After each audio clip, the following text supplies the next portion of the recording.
ताली पुगेन अझै जोरदार ताली बजाउनुहोला नेपाली भाषामा अनुवाद भएको नेपाली भाषाको बाइबललाई लिएर उहाँहरू एकतापट्टिबाट आउँदै हुनुहुन्छ र त्यस्तै गरिकन अर्को भाषा चाहिँ हाम्रो मातृभाषा नेवारी भाषामा पनि रहेको छ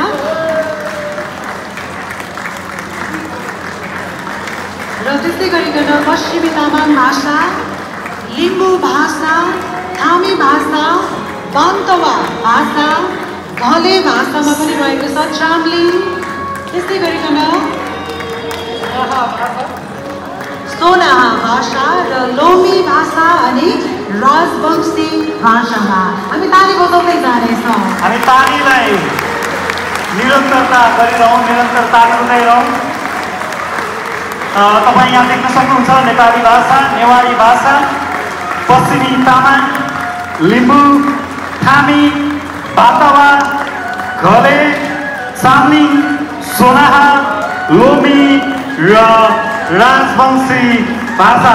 हामी जोरदार ताली बजाउनेछौँ